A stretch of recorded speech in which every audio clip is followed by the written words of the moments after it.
Hiya, and welcome back to Echo. Hmm.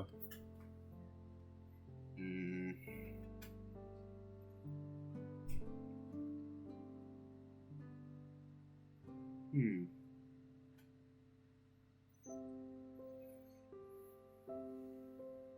I can't think of anything to say.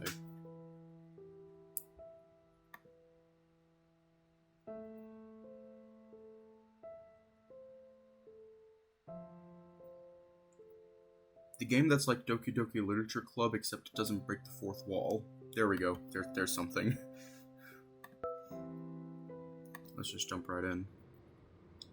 I stare into the rearview mirror, watching for any signs of taillights in our wake. Leo's driving, of course. Carl's feeling woozy after everything that happened. I wish I was sitting in the back with him, but unfortunately, my legs are too long. That and Leo's van is clearly not designed for folks with thick tails, so I gotta sit with my cheeks straddled to the edge to make room. He's sitting in between Jenna and TJ, with Dax and Chase in the back. There's been some chatter about what happened, and what's bullshit and not bullshit. TJ's the only one who's been quiet. Though one thing is for certain, with everything that's happened, everyone seems pretty focused on getting out of town. Leo doesn't floor it like I expected him to, but we move down the bench of the mountain and through the town speedily enough. I see Jenna look out her own window intently, and I can only imagine it's to see if she can spot Jeremy, maybe even her mother. Dude, I don't feel good. Chase got bit by a black widow and he's been complaining less than you, Carl. Speaking of, how are you holding up, Otter? Chase gives a half-hearted thumbs up, the mustelid's forehead resting against the side of the window. Carl, just puke on the floor if you have to. I don't think Leo's going to stop. Carl leans over and puts his head between his knees, groaning. That gets TJ's attention, and he starts rubbing the ram's back slowly. Good thing smoothies probably aren't too bad on the way out. TJ frowns. I turn the dial on the radio, but like the cell phone signal, I'm not getting anything. For now, I just turn up the AC and aim it up toward my face. My head's still throbbing up a storm. This feels like a dream, doesn't it? Leo speaks softly, too quiet for anyone behind us to hear. I wouldn't know. You put Chase in danger. Oh God. I cross my forearms over the dashboard and lean my face into them. I also saved his ass. I keep my voice low. At the corner of my eye, I can see Carl perking up to listen in. Doesn't excuse it. 7 years ago, I swore to Chase I'd fuck up anybody who pulled anything like what you just did. I'm not in the mood for this shit, Leo. You want to hit me? Sure, whatever keeps your alpha dog juices flowing. Leo goes quiet for a second, seemingly not having expected me to relent. You're going to stay away from him then? Gladly. Dunno if I believe you. Jesus fuck. I can see you begin to fidget with the mirror, squinting at it for a second. He pushes the cab light and the interior of the van is quickly illuminated in this sort of too bright amber glow. What is it, Leo? I push myself up. Leo's still staring at the mirror. Chase, you shaved again. Dax screams. What the fuck? I and the others quickly turn around to see what the commotion is about. For a split second, I think I see something fading into the seat cushions between Dax and Chase. It's this blackish-brown silhouette of a person. It reminds me of how when you stare at a light for a while and close your eyes, you can still see it for a moment. I blink, and it's gone. You saw that, right? What in the Sam Hill? Tell me you saw that! I don't know what I saw. Carl's rubbing his eyes. I didn't see anything? What happened? God damn, I could feel that thing. Dax looks to Chase, who's clearly kind of out of it at this point. You remember when I told you about how in the dream thing I had, I could feel your fur? It was just like that. Really? Huh. Chase sounds nonplussed, the skin around his eyes a bit pale. It's unclear whether he saw what we did, the otter patting at the fabric of the spot where the silhouette was. It looked like you. Relax, guys. It's just Chase. He wouldn't hurt a fly. Chase. The real Chase. Groans. Yeah, sure.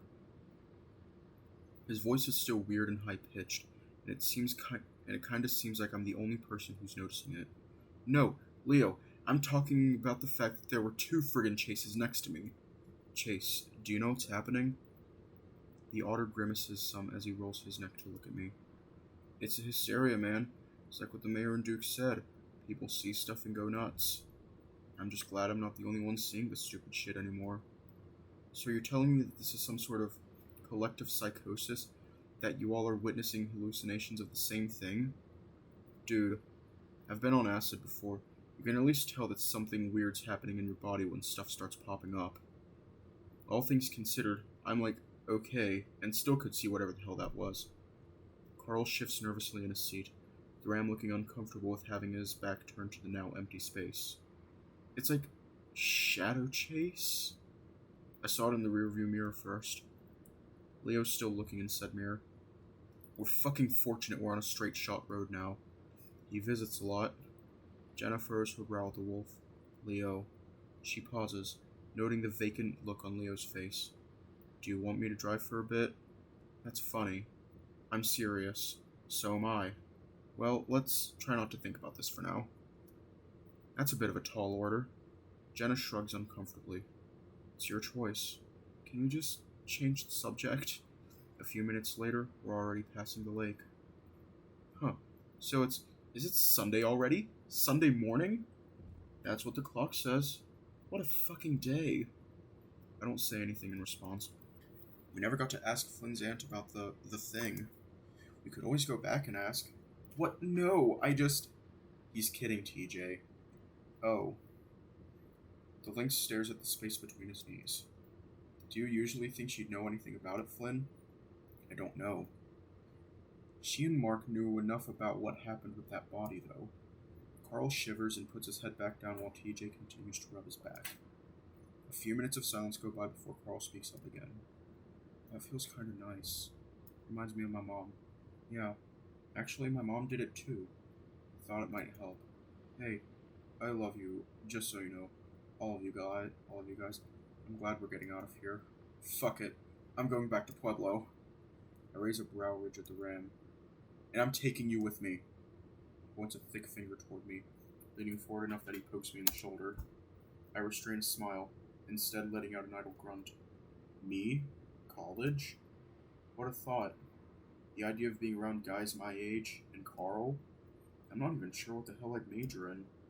Definitely not fucking poli-sci. I squeeze my wrist, trying to refocus. I love you too, Carl, and everyone else. You too, Captain Daxton? Captain? Oh, I was promoted? Cool. Daxton seems distracted, watching Chase stare at his own fingertips. Yeah. Chase affirms his love for everyone with groggy monotone. Jenna glances back at them before turning her attention out her own window.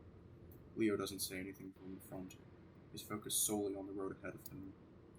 Are we at the clinic yet? Still about 20 minutes out. I watch the desert whip by us, for the first time feeling somewhat safe as the town disappears behind us. But of course, it doesn't last long. What's that? On the side of the road. There. Leo turns his head in the direction of something on the curb up ahead. We all do. What is that? Oh my gosh. TJ covers his mouth. Carl sits up straight, trying to see. Leo slows down as we pass. There's Chase's car. All of the windows shattered. And there's Duke, lying a dozen feet away from the open door of the driver's side. And there, crouching over him, is something I can't explain. Is this going to turn into Leo's route where we're just, like, driving through whatever route we're in? Just, yeah. Hairless, body and limbs long. Way too long. The head comes up and all I see are 3 holes in blood. TJ screams next to me and Leo shouts something before stepping on the gas, slamming me back into my seat.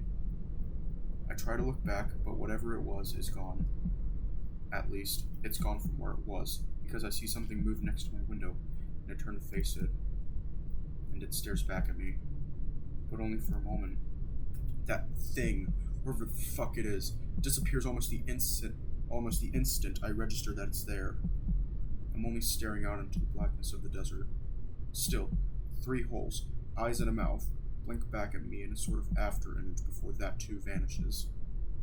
It's him. It's him. It's him. It's him. TJ reaches up and grabs my arm, claws out. I'm too shocked to even pull away as TJ leans forward next to me, staring out my window. At least I know I'm not the only one that saw it. TJ squeaks again when no one answers him. It's real? I don't know. Some kind of animal, maybe? I've never seen anything like that before. Dude could have had a disease, lost all of its fur or something. Maybe Duke hit it. But it was walking. How was Duke here? He was back at City Hall. Maybe it dragged him? Faster than our car? How'd he get Chase's car? I still have my keys on me. It's impossible. Could have hotwired it. I don't know, man. TJ leans back, looping his arm around Carl's, and I can see him shaking. I look over my shoulder through the back window. Jesus fuck. Just like Dax described. There, we've all seen it. It's how I remember, but I don't remember it ever moving that fast. Or with, blood. Jenna wrings her paws together, speaking softly. Her tone is thoughtful and worried, as if she's trying to rationalize all this to herself. Fuck, that's what got Salem, isn't it? Jesus, don't fucking take your foot off the gas, Leo. Leo doesn't respond, staring hard ahead. He's squeezing on the wheel so hard it looks like it's bending. I pull back the hammer on the repeater, holding the rifle across my chest with the barrel pointed toward the window. I remember Duke's pistol that I stowed in the car door holder earlier. I grab it and toss it in the back seat. Jenna grabs it without hesitation, aiming it out the opposite side. This is friggin' nuts. At this point, Chase's car is a good distance away, only visible because the headlights are on, a streak of light fading out across the desert. Duke's dead, isn't he? Ugh. Some dry retching noises followed by heavy splattering sound cuts me off. Carl is hunched over in the seat, head between his legs. It isn't hard to figure out what just happened, especially when the smell hits me. Oh my gosh, Carl! TJ looks torn between blanching away and comforting the ram. Carl comes back up, looking like he's about to say something before diving forward again. A much louder retch followed by a much quieter plopping sound follows. I grimace, feeling my own stomach roll. God. Daxton's looking up at them, a paw up to his nose. You okay, man? Carl keeps his head down a while longer, his fingers twisting into the fabric of his shorts. TJ tentatively rubs his back. I would have done it out the window. I don't want to open any of the windows now, though. It's okay. Leo, are there any napkins up there? Leo, who's been silent up until now, remains silent. He's staring out the windshield hard, paws on the wheel in a death grip. Chase, meanwhile, is clutching at his chest, his eyes red and bleary. He leans forward, and the sound of something wet hitting the fabric floor mat is audible through the cabin. Chase's puke sounds much less wet than Carl's. The retch is more grotesque. I can practically feel the bile in my own esophagus. Daxton stops what he's doing and holds Chase. Fuck. The otter manages to exclaim in between the bouts of puking. Drink some water.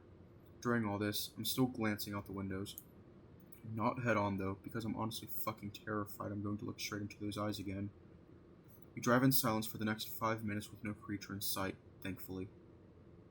But I don't know what to think right now. There's no way what I saw was some animal, like Carl implied. The way it moved, the way it was crouched, and most of all, its face. I've never seen anything like it. At least, anything that's not a Halloween costume. Maybe one of the locals dressed up in a costume or something. Is this some sort of shitty prank show, like the one on the science fiction channel? But then how the fuck did it keep up with the car? We were going that fast? Leo did slow down a little. I keep these thoughts to myself. Everyone looks freaked out enough without any more speculation. I feel trapped, like I'm stuck in a metal box I can barely move in, with a gun I can't aim. If this thing can outrun and rip at cars, nothing is safe. I just have to focus. We're on our way out, and soon I'll be safe in a clinic, police station, or an applauding audience surrounded by a shit ton of cameras. If it's the latter, I'm decking the first fucker that comes out with a microphone. I try not to think about Duke by the car, Salem on the blanket, my aunt out there trying to keep everyone safe. With that thing. I shake my head, trying to stay watch for any sign of movement. Are you okay, Chase? TJ's arm is still around Carl's, the lynx craning his neck to peer back at the hunched-over otter. I've never been so friggin' scared in my life. But yeah, okay. Chase grasps at his throat and neck, wincing heavily. It's getting harder to breathe. Hold on, Chase. No, how can... What? The car lurches as Leo slows us down again. I squint my eyes, attempting to peer past the glare of the headlights reaching into the darkness beyond. I don't see anything, just the road stretching ahead of us. From the back seat, Chase's croaking, high-pitched voice pipes up. What's wrong? Leo's quiet for a moment. His face is blank, ears twitching. Don't worry about it, Otter. Just a little distracted, that's all. That's a fucking understatement. Why'd we stop? TJ sounds panicked. The lynx turned around in his seat as he stares out the back window. It's the first time I've ever seen him in a car without a seatbelt on. Leo is silent, his vacant expression contorted to brief flickers of confusion. He's looking to the mountains that surround Echo Canyon. Wait, I know what you mean! Jenna scoots forward to the edge of her seat, pointing to something outside. The hills! Those were on our right side a while ago. We must have looped around, but we've been going straight this whole time. The only way we'd be going back this way is if we got turned around when we hit the main highway. But we haven't hit the main highway, have we? Chase presses his furry cheek against the window, his tired eyes bulging. What in the goddamn... He trails off. So we just seamlessly transitioned from going one way to the other without any of us noticing. No, Leo must have gotten off and turned on the side of the road that There's no way. He slaps the steering wheel hard, a honk ringing out and echoing beyond the valley of desert scrub beyond the guardrail. TJ gasps, digging his claws into the fabric of his seat. Please don't do that. Let's be quiet, okay? Leo, we're going the wrong way.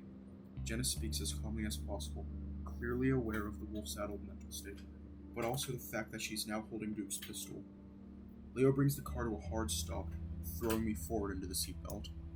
Then he does a quick three-point turn, shoving me right, then left, before I'm smacked into the seat as Leo accelerates again.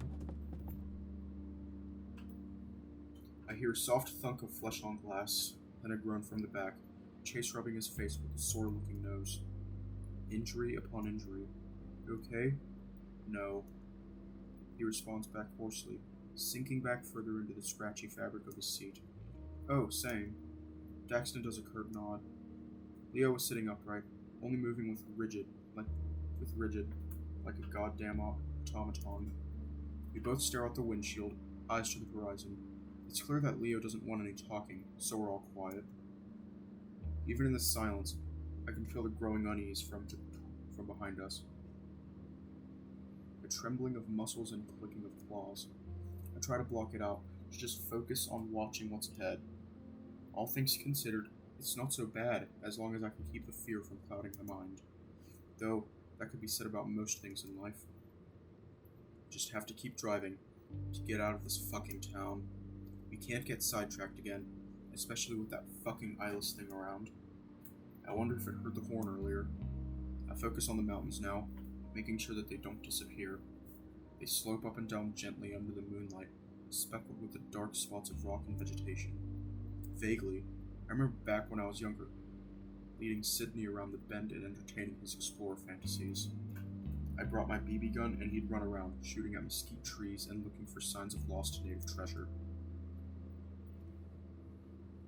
I told him that the pioneers thought there was a city of gold buried beneath the mountainous topsoil, waiting to be unearthed.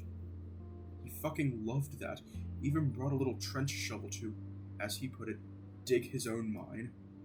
Pretty sure he thought that was the whole reason for Echo's old mine, to find the city and shit. It wasn't a complete lie either.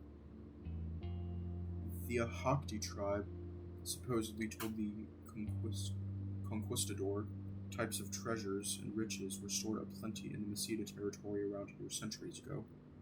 Of course, it was so they'd fuck off and bother their rivals instead of them, but the prospectors did eventually find gold in the mountains. All Sid ever found was some feldspar and alabaster quartz. He kept a whole collection. I blink. staring out the window as the mountains just disappeared, sloped down into nothing. I squint, then I look out Chase's window in the back. Sure enough, mountains. Leo? Don't worry about it. Leo speeds up instead of turning around, though. Dude, what are you doing? TJ's claws come out against my skin as he gets that scared cat look in his eyes. Leo mumbles, mostly to himself. We're just confused. There's no way this leads back to Echo. Leo, slow down, little. Leo lets out a small growl, and I instinctively clutch my rifle a little tighter.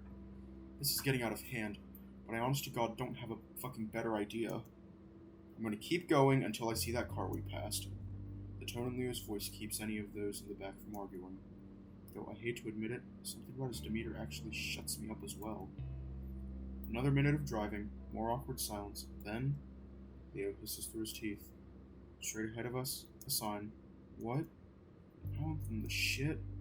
Echo Mine, Danica entrance. That's on the other side of town. I say this as it cannot possibly be where we're at. Though there it is. It stands about 8 feet tall, faded wood with that touristy Wild West font placard that the county commissioned a couple years ago. The sign's only readable because our headlights are right on it. The original solar face lights have been destroyed by junkies a year ago. Leo thins his lips, driving right past it. The minutes pass and it becomes increasingly difficult to place exactly where we are. On this side of town, I can see that smoke from earlier more clearly too. The smell, like burnt charcoal, seeps into the cabin through the AC. Leo, can I drive? I have better eyes for night stuff. No offense, of course. Leo says nothing, though the wolf begins to pull off to the side of the road, only to flip around and go the other way again. Jenna lets out a strange sigh. It's laden with her common exasperation, but there's a slight quiver in her vocal cords. We keep going, and more time passes. Daxton mutters something I can't quite make out to Carl, who has been oddly silent, his paws over his face. I occasionally catch Chase look at me in the rearview mirror. Despite his shit with the spider bite, he looks more, well, animated than I've seen him in a long time. There's a lot less staring off into the distance and more active grimacing, muttered soft coarse swears, darting eyes. I never realized how yellow his eyes are before. Were they always that bright? More time passes, and as we round a bend, Jenna crawls halfway onto the mid-seat console and points ahead. That's where Duke and Chase's car was. It's not there now. How can you tell? Daxton keeps craning his head to see past me. The corner looks familiar, but where's the car? I remember that thing. Its silhouette was outlined against that group of pinyon trees by the guardrail. TJ makes a whining noise. I recognize it too. There's no broken glass, tire marks, or blood though. Absolutely no remnant of the memory to be found. God, there's nothing there. Don't worry. He, of course, is directing these reassurances solely to Chase. His tone is so soft, it's almost cooing, treating Chase like a child. That's what's making us worried, you hollow-headed bitch. Leo doesn't react right away, and out of the corner of my eye, he slowly begins to turn his head to look directly at me. It's fucking bizarre. He just stares, his gaze like a goddamn plastic doll's. Flynn, just don't interact. Oh jeez. I'm just going to watch the mountains. Let us know if they decide to flip around. He lets out a dry, terrified chuckle. Jenna returns to her seat, her eyebrows scrunched. It's like we're stuck in some kind of loop. Jenna gives Daxton an inquisitive look, seemingly baffled anyone could find humor in this. What? It's just, well, it's nothing. Go on. We've got time, apparently. Yeah, exactly. I mean, he exhales, shaking his head. In Adastra, Carl Let me just...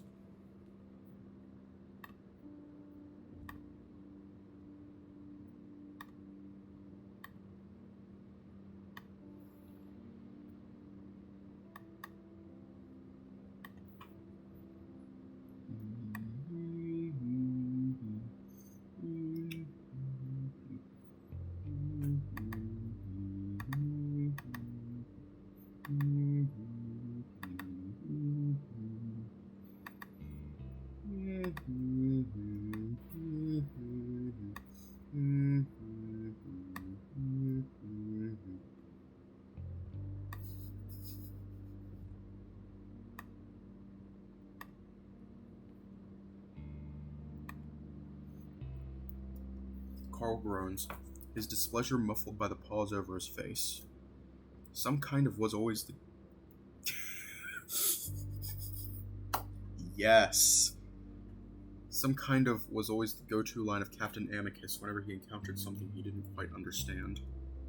Daxton leans his head back, his bald noggin pushing into the headrest. Some kind of alien transporter, some kind of time paradox, some kind of a matter replicator, some kind of reproductive goo, and so on. And this helps us how? Well, I don't think it does. It's just sort of is funny, I guess. It's like I'm in an episode with a group of wacky characters. Wacky, huh? Jenna responds, monotone as she returns her focus to the window. I'm just really glad I'm not alone. No one speaks after that.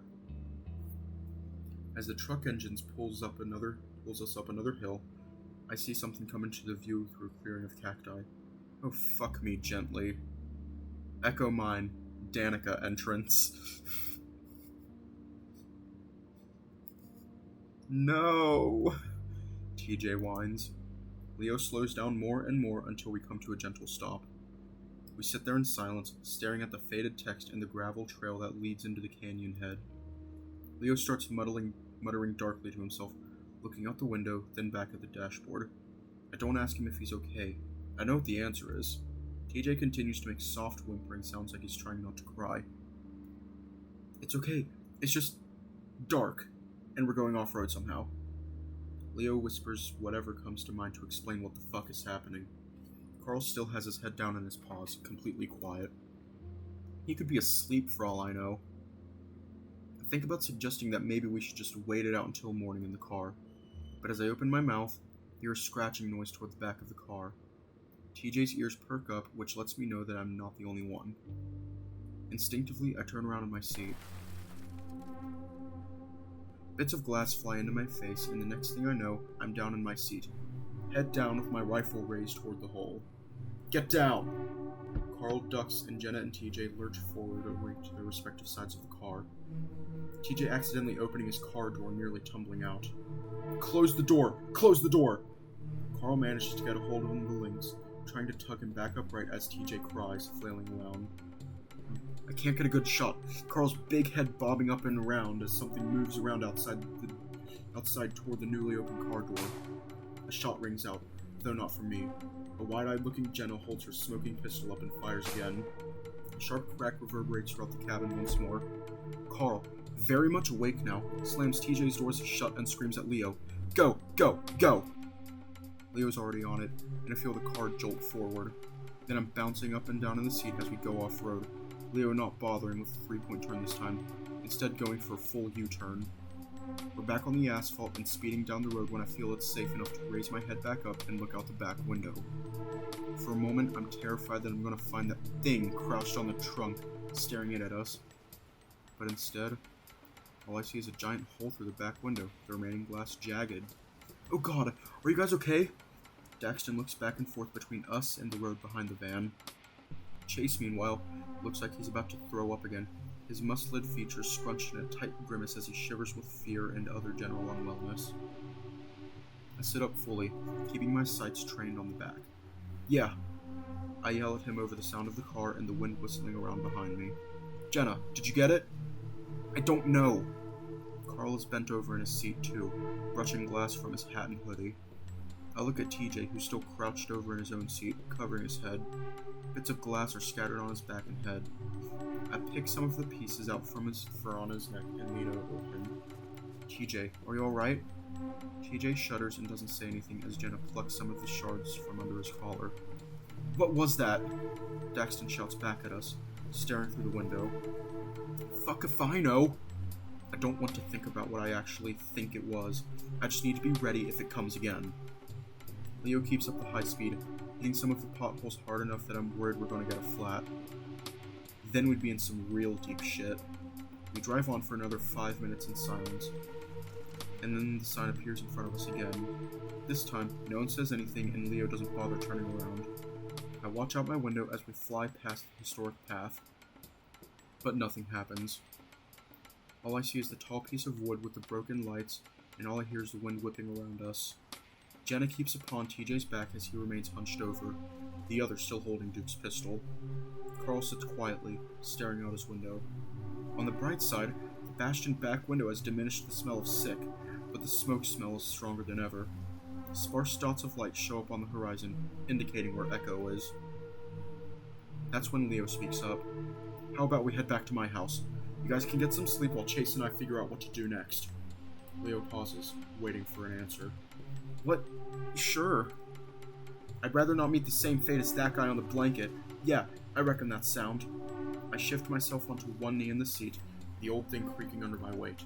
I have to hunch low so that my head isn't smushed against the ceiling, quietly praying that Leo doesn't hit any serious bumps in the road. There's a sinking feeling in my stomach at the thought of going back to Echo. Part of me wonders whether Duke and Chase's car are still there, and we just imagine that whole grisly scene. There he is!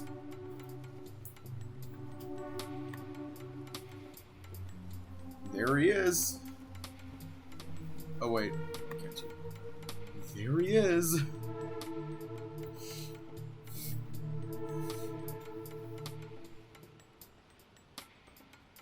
I stare out my window, watching the hills move slowly by under the moonlight as we turn onto Lake Emma Road. Maybe taking one of the mountain roads out of town would be worth it, whether we'd have enough gas when it happens. A crouched figure sits on the peak of a hill, just about 50 feet from where we are. I squint at it, just barely able to make out what looks like shoulders and a head hunched up over the leg of the... Hang on, was that thing... Yep, that's the electric socket guy. Oh shit. I'm directly across from the thing when I open my mouth, but I'm barely able to make a sound when it moves. It dashes down the hill in the blink of an eye, covering the distance between it and our car in a matter of 2 seconds. One moment I'm staring at a tiny black figure, and the next it's right up against the car, smashing into the side between my door and Jenna's. My head smacks into the glass and I see a flash of white. At the same time, I hear Jenna shout at us to hold on. TJ screams, Carl yells. The lake. I watch as water begins to pull in through the broken window, the jagged glass getting carried with the flow. The van is already halfway submerged. We crashed in the fucking lake. How can that be? We were nowhere near it. The water is shockingly cold and rising up to my knees. TJ yelps something incomprehensible. I see Leo thrashing with the seatbelt, trying to get unbuckled as the car battery shorts out and the cabin lights go dark. Carl! The hyperventilating ram splashes about behind. I can't open my door! I can hear the sound of door handles being yanked. I grab my own, press the unlock button, and push outward. But the pressure of the water is too much. It doesn't budge. I try to wrangle my rifle up to the butt of the glass, but my seat got pushed too far up in the impact. I could barely move with my chest pushed up against the dashboard. Straining to wriggle free, I end up scraping my head along the roof. Piece of shit. God damn my stupid lanky ass. Carl, use your head. I don't know what to do, dude. The horns! Do the ram thing! Ah, fuck. Okay, I'm going to hide this, because let's face it, we're going to bring him up again. I realize what Daxton's trying to say. Fucking species features. Go, Carl! Okay. There's the shuffling of movement, followed by a hard slam. Glass shatters and more water comes rushing in. Do the thing. There's a flurry of movement out my window as first Jenna, then Carl, then TJ go through the window. Soon the water's up to nostrils and my blood goes cold. I remember my uncle telling me something after we watched a movie with a scene like this. Until the pressure is equalized, you can't open the door. It doesn't stop me from wrenching on the handle, regardless. I push my mob to the roof and take a large breath before being fully submerged. The metal underbelly of the van scrapes against the rock on the lake floor, which makes a downright horrifying sound underwater. With one hard push, my door finally opens and I begin to squeeze my way out. I look over my shoulder, seeing the faint outline of rust-colored fur in the back of the van, Leo seemingly trying to get Chase. My lungs begin to burn and I realize I can't see the surface. I kick my legs, trying to push myself off the slimy lake bed. The pressure on my eardrums are like drills pushing into my skull. Seconds pass. 1, 2, 3, 4, 5. And finally I breach the surface. After a moment, the water splashes and Chase and Leo emerge from the depths. Leo, I'm a fucking otter. I'm fine. Guys, guys. Carl pants, the ram appearing to be clutching one paw to TJ's shoulder to keep afloat. He can't really swim well thanks to his hooves. TJ looks to be struggling to keep their chins both above the waterline. Where's Dude Man? What? Daxton! I don't know. Did anyone see where that thing went? We need to get out of the water. It can be in here with us. I know it. TJ's voice sounds like a mix of a whisper and a shout. Please. His voice cracks like a 12-year-old's as he stutters from a mixture of the cold water and shock.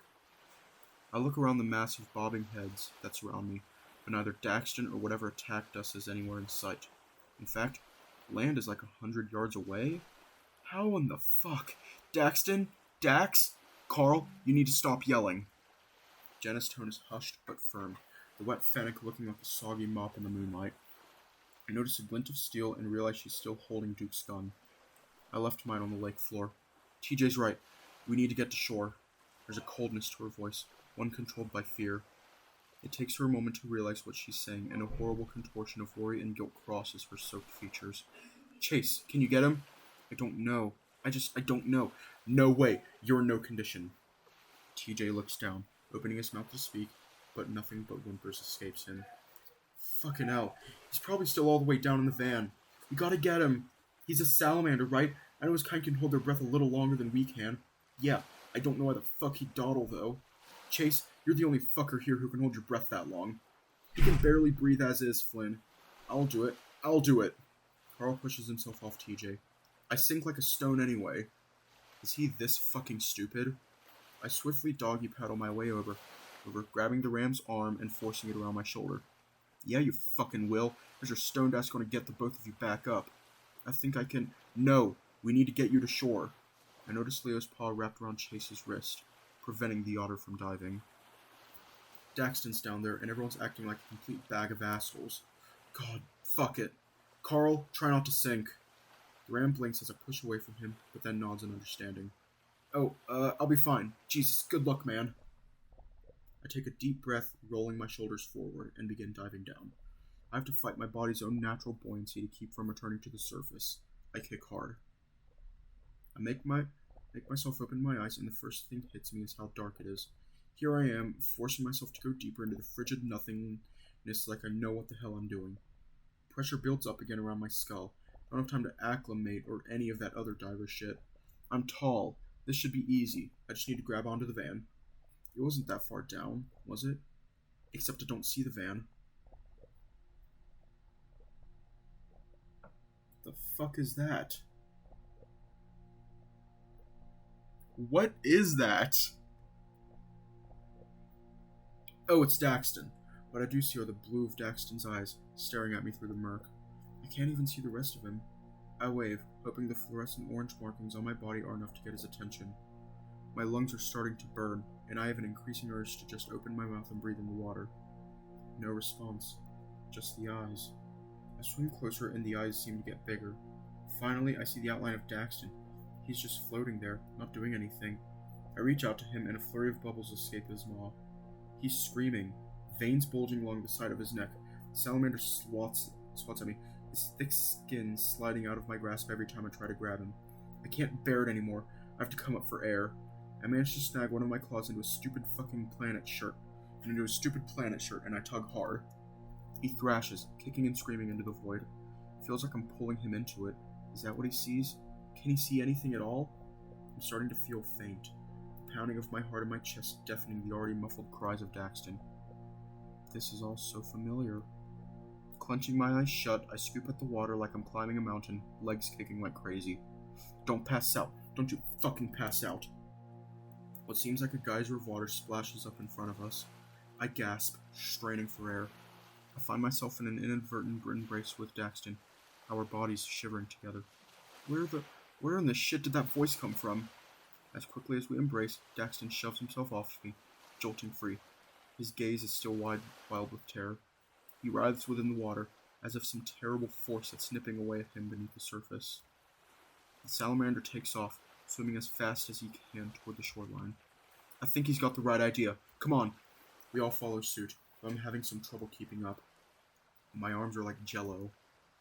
Unsurprisingly, Daxton's the first to shore, then Jenna, TJ, Carl, Leo, Chase, and finally me. All my adrenaline is completely tapped out at this point, and I fall to my knees in the sand. Daxton's clearly trying to put some distance between him and the lake, though not going too far as to be out of sight line with the rest of us. He paces back and forth, jittery. I can't believe you actually rescued him. I grunt, trying to rub what feels like lake gunk out of my eyes. Daxton stops. The hell were you doing down there? Trying to save you. His tone is intense, the salamander clearly trying to reconcile whatever the hell happened back there. The hell you were? That's what I was doing. I thought I saw you drift off further down into the lake. You weren't moving. Anytime I tried to grab you, you just drifted further off, always doing your back facing me. Eventually I couldn't see you anymore. It was too dark. He rubs his hands over his biceps rapidly, trying to warm himself. Did you hear the voice too? No, there wasn't any noise but the water rushing around my head. He exhales, looking briefly at Carl, then back to me. I'm sorry I panicked. When you touched me down there, I didn't realize it was you. You were all red at first, and then, well, I flipped my shit.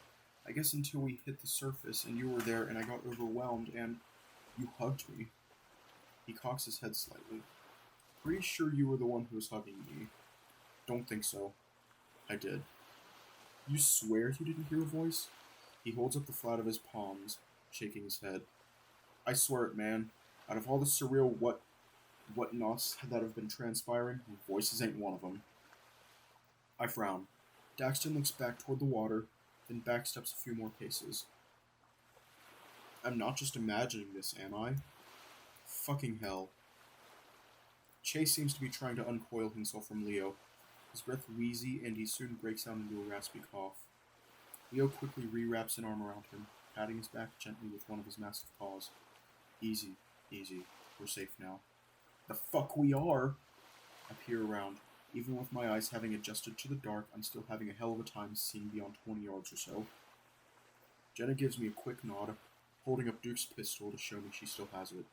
Soaked fennec would look comical if it were not for the direness of the situation. She must put so much conditioner into her fur to keep it that fluffy. Whoa, that's 2 saves now, dude. Carl proceeds to fall flat on his back, spread eagle in the sand, his hefty gut rising and falling. You're pretty good at this crazy land stuff. He sounds so casual about it, like this is one of his video games and I'm somehow not getting my ass kicked at it. Come on, everyone. Let's get a move on. He didn't deserve... TJ mumbles something. The lynx is sitting with his arms around his knees, staring out into the lake. He makes an effort to scramble back a few feet as the tide comes in.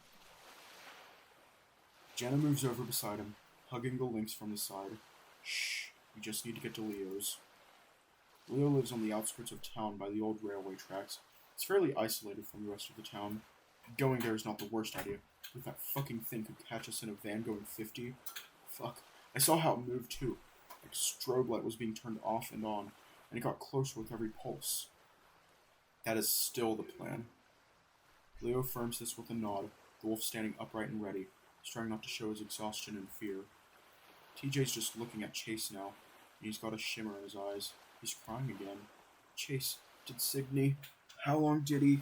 He's cut off before he can finish. Come on, TJ, we have to go. Chase looks over at him. His expression is harder to read. What? Everyone but Chase seems to be pretending they're not hearing the whimpering TJ, ushering him along. I rise up to my feet, nearly tripping over myself as I get used to solid ground again. Jenna pulls TJ up with her, trying to move the lynx along. Leo also follows suit, helping TJ up the shallow incline through the loamy soil into a basin of dry grass. TJ peers back over his shoulder. He's still looking at Chase. That's when I noticed the large rock with the sole pinion tree overhanging it. There's little bullet holes in the side of the trunk, 22 caliber. I made those. I look around, and right where Carl's laying, I see it. His blank stare, the blue eyes. He reminded me of a fish. This is where it happened. Carl sits upright, still clearly trying to catch his breath. At first he doesn't seem to understand, but then the realization hits him as he sees the tree. Oh shit. Carl rises up to his hooves, gawking at the tree. He's still. The thing I saw when I wrecked my car. The one that brought us here just now. It did it for a reason, you know? I mean, I used to think my house was haunted. That it comes with the territory of big spooky mansions. But maybe it's us? Carl extends out his paws to his surroundings. I assume he means the whole group. I sigh, feeling rather vulnerable out in the open without my repeater. The hysteria. It's affecting the whole town. Everyone goes crazy in their own way. It's what my aunts always told me. And it even got her in the end. I wonder if she's okay, or if they found some other poor schmuck to blame the end times on. Then why are we all seeing this? He gesticulates with a swirl of his hand to the tree, and then the lake itself, before letting his arm fall limply at his side. We're all here for a reason. We meet each other's gaze, and Carl suddenly lets out a small chuckle, rubbing the space between his horns. Unless I'm just imagining you seeing this. I let out a puff of air and rubbed my face. You're dreaming about me, huh? Seems like it. He shrugs. Next time, cut out the horror games before going to bed, yeah? I haven't seen a single zombie. It's bullshit. He looks toward the lake and sombers. Just kidding. Yeah. I'm not immediately sure what to say. In the distance, the group looks to be trudging through the dried-up reeds and heading toward the train tracks down the pass. They're not waiting for us, which I guess is understandable, noting Chase's condition. Carl's watching them too, though he doesn't seem overly antsy to rejoin them. If Sid were, a ghost or spirit or something, he wouldn't hurt us. Carl looks a little surprised, shifting his attention back toward me. What makes you so sure? I can tell by the tone in Carl's voice that he doubts that. I remember Carl was really sensitive growing up, sheltered by his folks to something fierce. He'd cry and eat and cry. Was basically a fat, spoiled TJ. It took me a while to figure him out, and for Sid, he didn't really have much grace with the sensitive types. He was cool. I know you two never got along, but he had things rough at home. He loved hanging out with the group and all. Hell, he thought TJ was cool. What? No way. Well, he never said as much plain, like, he just wanted to be him, I guess. To believe God was real and had a plan. To be good without having to try so hard. To have folks who gave a shit about him. Dude, those last 6 months. I think back to Chase's words. I know, he wasn't himself. Not really. After a long pause, he shrugs. If you say so, I believe it. I was different then too, I guess. I was just a child and now I'm a man-child. I wave off the thought. At least Carl seems calmer now, or at least is doing a good job of blocking out the terror. He's still got his tie on, though his shirt's completely soaked though, and I can see his chest underneath when he faces the moonlight. Man, if this wasn't real, anything you'd want to say to not reel me? Without hesitation, Carl speaks. Not a real big fan of fishing, dude. I furrow my brow at him and sigh, before beginning to trudge through the sand after the others. I can't even see them now. They must have picked up the pace. Dude. I stop. His voice is softer, apologetic. But I like when you take me out, even if it seems like I'm whining the whole time. There's no seems like about it. You do whine the whole time. A brief sad smile crosses his thick muzzle. You guys are still here? Salamander peers at us worriedly. Carl and I exchange glances, then nod. Good. That's good. I lost the group. I don't know where Leo's house is, and they kept walking faster, and then they just... Daxton toys with the zipper at the bottom of his hoodie. Must have gotten ahead of me. It's okay. I think we're supposed to be here. Right, dude? Carl looks to me. I cross my arms, unsure how confident I feel about this whole trapping and paranatural punches. I don't know. It's just a feeling. The thing could have killed us easy, and didn't. Instead, we're here. So, where's here, exactly? Where our friend died. Well, where he drowned and later died in the hospital. Carl's bluntness takes even me off guard. There's no coldness in his tone, just the truth of it. That's terrifying. I'm sorry I asked. After a moment, he speaks again. And sorry for your loss. I feel like this past week I've just been a dingleberry on you guys. It's okay. It's cool you're here. Everyone goes quiet. Daxton occasionally looks over his shoulder to see if there's any sign of the group sent someone back for us, but no such luck. I'm starting to realize how exhausted I am. Coasting on adrenaline for an hour straight will really take the wind out of you. I lower myself to a squat, then sit cross-legged in the sand. Despite all the water and vegetation, the air still feels kind of dry and smoky. I wonder where that fire's coming from. No response. I look over and Carl and Daxton are sitting together, watching the tide. They look as tired as I am. What do you want to happen here? Carl eventually speaks, his tone droll and somewhat monotone. I look toward the tree with all the bullet holes. I want to know what happened. They're gone? I spy the ass prints of Carl and Dax in the sand next to me, but they're nowhere in sight. I quickly rise to my feet, hesitant to call out them noting what happened earlier. I move up to the top of the hill next to us, stepping through the dry grass. As I look around, I see no movement beyond the rolling tide of the waves, illuminated only by the slight moonlight. Fuck. My whole plan of waiting here for something to happen seemed a lot better when I had others around. Now that I'm alone and unarmed, my gall is starting to fucking wane. They must have went to Leo's house. I mean, surely they'd fucking wake me first, right? Did I even pass out? It felt more like I just blinked and then bam, gone. For a moment, it feels like something's tugging the back of my shirt. I turn, expecting to see the bulbous face of Carl to my side, but there's no one there. Hey assholes, where are you? I let out a harsh whisper directed at the desert scrub around me. Again, no response.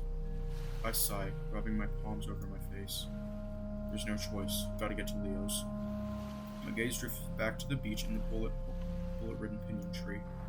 I'm struck with a strange sense of solace, as if the spot would be somehow tranquil to me if circumstances were different. For now, I take stock of what's still in my stocky pockets. Keys, phone, dead as hell, probably fried, and an old granola bar wrapper. With a grunt, I make my way off the beach and toward the rail tracks. I follow the familiar route, passing the occasional abandoned freighter car. It's been about 15 minutes, and so far, no sight of the gang or any other miscellaneous townfolk. I inadvertently find myself walking on top of the rails, balancing like I'm a kid again.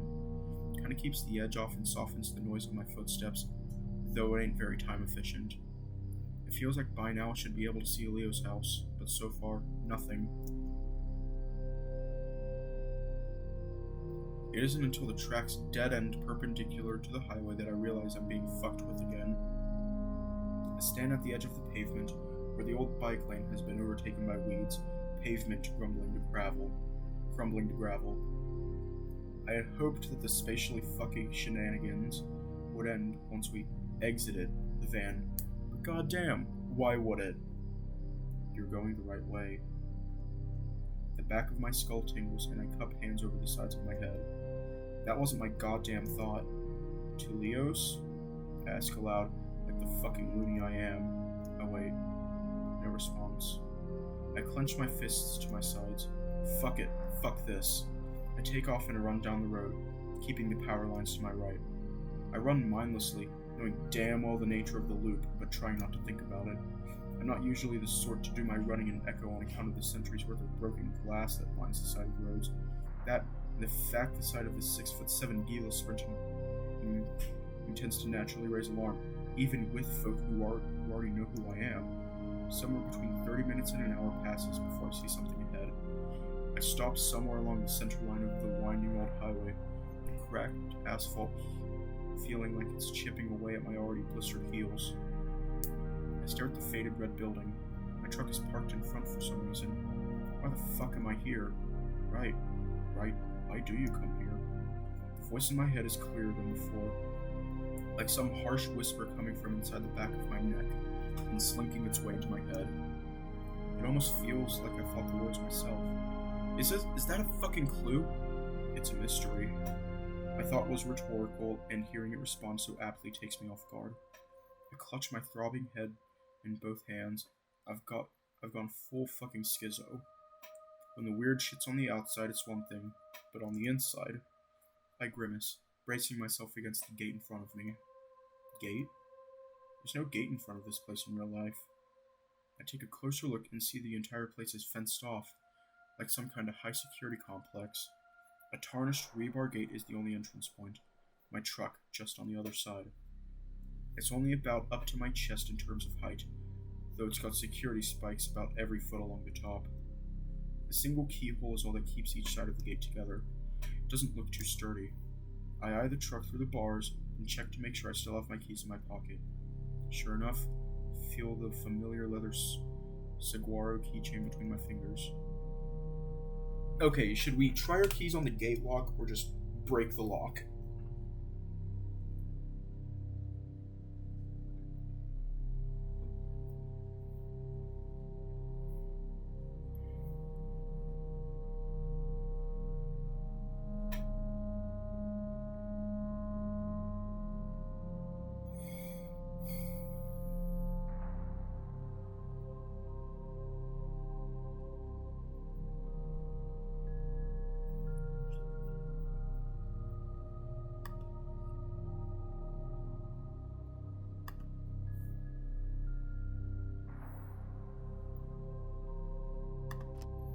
Without even thinking, I take out my keys, flipping to the ones for City Hall. I grab the sides of the lock and push in the key, twisting. To my surprise, I keep turning my wrist without resistance, and I hear a soft click as a fastening point comes unlatched. I stare at the lock, feeling some fleeting sense of accomplishment. It soon falters as a note that the lock being there in the first place doesn't make a lick of sense. What in the fucking fuck? Also, the tips of my fingers that were grabbing the lock appear to have been stained black. Paint of some kind. Someone must have painted the lock recently, but the fence itself still looks pretty faded. I wipe my hands off the back of my pants and push open the gate. It only opens about 6 feet wide, nowhere near enough room to get my truck through. If I revved hard enough and gunned it, I could probably break through, but I've got a feeling that's not what I'm supposed to do. There's not really a fence in front of this place. This isn't fucking real, but I'm seeing it. So why am I seeing it? That's the fucking question, right? Duke's words from earlier come to mind. Thing is, we've all got something after us, something bad. Won't let you leave when it starts. What's after you? As if no one would fucking help right now, if not just be even more confusing in the long run. I half expect the voice from earlier to speak again, but it's silent, just a dull throb in the back of my head. The smart thing to do, the logical thing, as Dax put it, would be to just sit down under a nice tree and just ride this out like a bad trip. Maybe get some sleep. That could fix it, like turning your computer off and on again. I peer up at the sky. The red lights from the building make it seem as though the sky itself was blood red, expanding to various pinkish hues to the horizon. Like fucking hell I could get a wink during this shit. The pounding in the back of my skull just keeps thudding away, a constant beat that reverberates throughout my head like a cavern. I step up to the door with the engraved bit of signage next to it. Here for the seed. That of course ain't what it usually says. A cheeky ass winking smiley face is still there though. I let out a short sigh. You fucking idiot. I turn the handle and pull, but it doesn't budge. I push next, and still nothing. The handle shouldn't turn if it's locked. I'd know. I've been here before when it was. I push once more and I'm surprised that it gives, the door opening. Only leave it open a crack, still a bit wary about whatever weirdness lies within. The first thing I notice is the burning smell. It's stronger than it is outside. It's hot as hell, too. If this place had a kitchen, I'd swear something was being overcooked in it. At first, it's quiet. Nothing but the creaking wood beneath my feet. Then, music starts to play. I notice the boxy television set in the corner of the room is turned on, a grainy old cricket match on the screen. It's not all very much the same from what I remember, except for Lone Otter sitting at the bar counter. He's holding something to his head, an ice pack, and he's nursing some shitty import pale ale into his free paw. There's no one else in here but him, at least in the front area. Hey, you! The Otter's posture stiffens. Yeah, you! Are you real? What? He responds back, his tone exasperated and groggy. Confusion. That's a good sign, I guess. I step a little closer, the Otter using the bar counter to rotate himself as a swivel bar stool. He's decked out in a skull t-shirt, cargo pants, and one of those lame scout caps that only jarheads, leather daddies, and theater kids wear. He seems dazed, squinting at me like I'm a bright light. Someone tuning up an orchestra in here. What? After a moment, something seems to click and his eyes widen slightly. Long smile crossing his snouty muzzle. Motherfucker. He pushes himself to his feet, making his way through the bar's haze.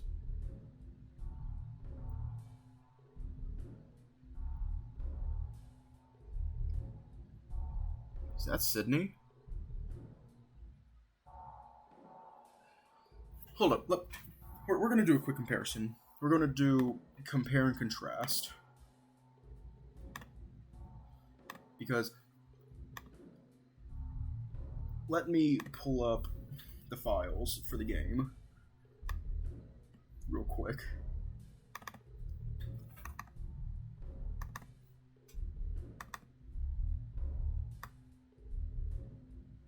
Yeah, because the file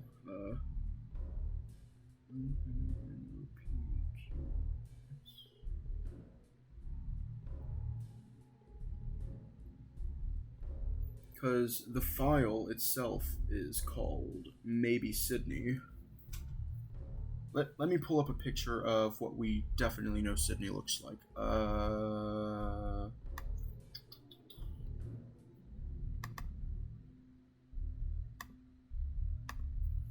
Okay.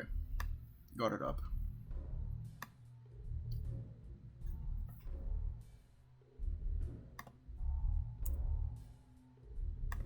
Okay.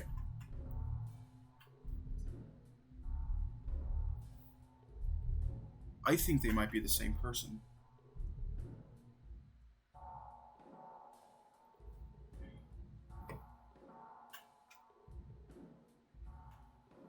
Okay. Let me,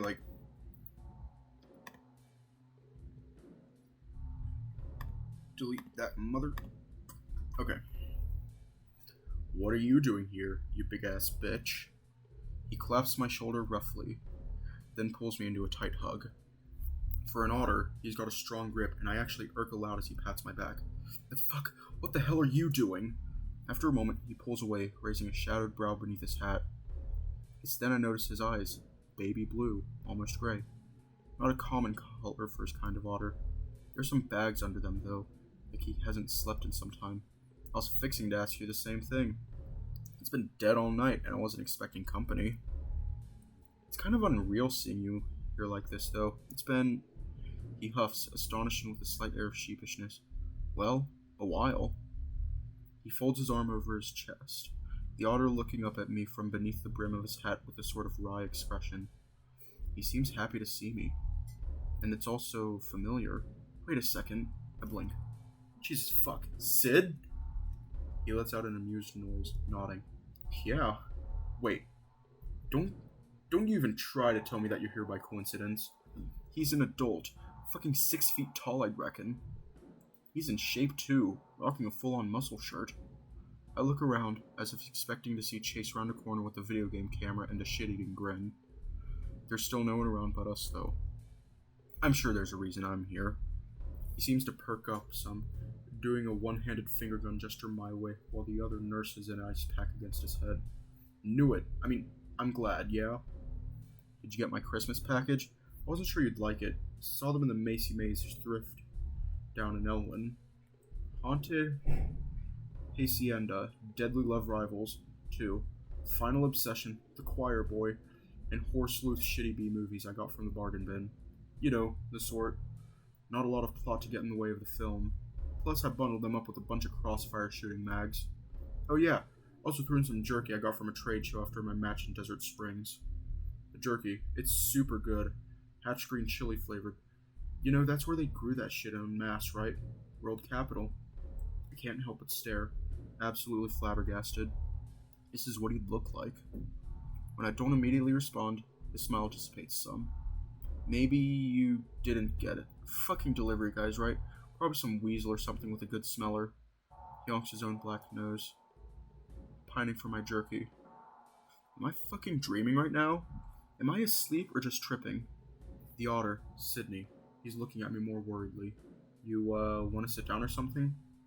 I look around at the still empty bar. Facade or not, my legs are killing me. Sure. He motions towards some old wood and velvet bar stools next to a raised table in the corner, and we take our seats. After Sydney grabs his drink, of course. I don't know where the bartender went. He's usually in the back. I look toward the smoke room door. Nothing seems to have changed about it. He? Yeah, he. Big tiger fella. Only guy who works here as far as I know. He scrunches his brow, thinking for a moment. Unless he got his sex and species changed to become a bleached blonde bunny with big bouncing tits, I don't think so. I grunt. What the hell's he talking about? He was into dressing up in chick panties, but I don't think we're talking about the same person, or the same bar. Sid snarks, looking at me with a little wide-eyed. Thinking of one of your gay bars, right? The fuck are you even talking about? This is the gayest bar in the state. If this were real, there'd be 20 fucking dudes reaming each other behind that door as we speak, including the bartender. I point to the familiar no smoking labeled door, my tone more firm now. Including you? His comment has a derisive, teasing tone. After a second, he blinks, looking back over his shoulder to see what I'm pointing at. You've been porking guys who go to clown school. That's a goddamn tiny janitor's closet. It says so on the door. I squint out the door. For a brief fleeting moment, I can almost quite make out the little mop and bucket symbol posted on the center. But it's simply not there. I honestly don't know why I came here tonight. I guess I just had a good feeling about it in my gut. And by that, I mean I saw the picture outside for their Chipotle-dusted beer nuts and my stomach got a boner. And I guess it also worked out since I got to see you. He thrusts his arms toward me, trying to put on a cheeky, sarcastic grin, like he's trying to play off the statement as he realizes how sappy it sounds. There, to my knowledge, has never been advertisements for spiced beer nuts posted outside the bar here. Jesus. I slowly lean back into my chair, letting out a long exhale. It's real good to see you too, more so than you probably know. He opens his muzzle to speak again, but I cut him off. Sid, where do you think we are? He takes a swig from his beer, peering at me for a long moment before examining his surroundings. It's, you know. He snaps his fingers a few times. The beer nut place? He frowns, shifting his ice pack back to his noggin. Fuck, I'm not that sauced. I just hit my head real hard on the counter when I was bending over to pick up my phone. Shit, did we have plans to meet here? I genuinely don't fucking know. I sure as fuck didn't. I trail off for a moment, swallowing away the tight feeling in the back of my throat. I pull my phone from my pocket, turning it over in my hands, still dead. I wasn't expecting to ever see you again. His blue eyes widen, the otter giving me that same doe-eyed look he'd given me after we'd been hanging out and I'd say I have to go. He never wanted to go home. Look, I know after I bailed on the interview you set me up with, you were pretty pissed. Rightfully so, too. Fully justified, I get that. I know I fucked up. What? I'm trying to get clean, I swear to shit. It's just so fucking hard, you know? You're on drugs? No, I mean, not right now. I'm sober as fuck. I look to the ale in his paw. Sans the booze? Ugh. Look, all the other guys I wrestle with at the road shows, though, they're all on the shit. Everyone's trying to bulk up and stuff so they actually get pop when the crowd sees them. His tone is completely defensive, the otter looking me straight in the eyes, searching for any sign of doubt. There's this one guy, Cody Altero, or well, he goes by the name Rico Renaissance now. He's been getting booked as my rival, and the bastard's up 25 pounds in 2 months. 25 pounds. No way in fuck is he doing that with chicken breast and protein shakes. Wait. You're telling me you wrestle for a living? That would explain the muscle shirt and those tacky-ass wristbands. Like, that's your actual goddamn job? Sydney leans back some, still peering at me with that same searching look. Yeah, used to go to my shows all the time. SFF, Sunday Funday fights. It's mainly fucking juggalos and shit now. We get paid in pennies and grass. But, you know, it's a start. I'm tough. He sniffs, eyes drifting down to his arms on the sticky table surface. He doesn't seem grossed out by it. Ryan told me they never cleaned up the front anymore. Said not to touch the underside of the tables, since they're packed solid with two things, gum and cotton. I notice patchy areas in his fur around his inner elbows, and it takes me a moment to register. He's got fucking injection marks. He seems to see me staring and pulls back his arms. I gawk at him for a moment, Sydney bracing himself for whatever I'm about to say. It gives me a sinking feeling in my gut, but it makes sense. With the shit Sid dealt with growing up, every sign was pointing toward him getting some sort of chemical addiction down the road. It ain't just roids, is it? Yeah, well, you know me. Take some shit for, the mental stuff. Mental stuff. I'm assuming it ain't prescription. You assume correctly. He speaks slowly, twiddling his thumbs in his lap, his eyes dancing from the bottle in front of him to me, and back again. I'm not sure what to say. We sort of just sit there in awkward silence. I know you never really understood all the fucky stuff going on in my head. I just want to thank you for sticking around as long as you did. Can't say the same for anyone else. I'm not really an easy person to have the back of, especially when I'm one person 1 minute and another the next. I remember the shit Chase was talking about earlier, about the incident of the ice cream parlor in Pueblo. The way he just clicked and changed. He continues speaking, the otter shifting his thick tail listlessly behind him. And tell your roommate Dax thanks as well. I know y'all both really tried to get me a stable job at that print shop. But fuck, it would have never worked out. A schizo like me can't handle a position like that. Instead of Carl, Sydney was the one I would have been helping. I realize he's still out there, caught up in all this hysteria without me while I'm stuck in this place. Sid, this isn't real. The otter gives me another strange look. He clearly was expecting me to be acting much differently than I am now. Like he'd been preparing to speak to me for some time now, and I've completely derailed his plans to get a lot of the shit he wanted to say off his chest. You're not real. You're just fucking dreaming right now. I thought you couldn't dream. You used to get annoyed as hell with me when I'd go off about the shit I dream about. Yeah, well, I am now. How you would even know what a dream was if you had one. After all, you look more like you just woke up. I shake my head, watching the blurry brown and black form in front of me shift from side to side. I keep refocusing him to just not be there when my vision refocuses. Look, let me just lay this shit out while plain like. You can't be here. You're dead. You drowned over a decade ago in Lake Emma. I think Chase did it. Or at least I think he did. Sydney looks uncomfortable, as if the slight semblance that this is all some sort of elaborate fun ruse I'm pulling on him is looking increasingly unlikely. Okay, well, that didn't happen, no nuts. And Chase, that twink couldn't hurt a fly. He sighs, rotating his half-empty bottle of pale on the table and smearing the ring of condensation that forms beneath it. I'm right fucking here, and I just want to talk to you. His tone turns tense, hurt even. No shit, bird. You died. TJ saw 2 bodies with brown fur writhing in the water before you drowned. They all thought you died on your own somehow, like you passed out or some shit, but I knew better. I see a flicker of realization in Sydney's eyes, and again, he shifts uncomfortably. I think I remember what you're talking about. But I'm not dead. I'm here, motherfucker. Feel me. He reaches across the table and takes my wrist, squeezing hard. It's like he's trying to give me an Indian burn, like he used to. I yank back my hand.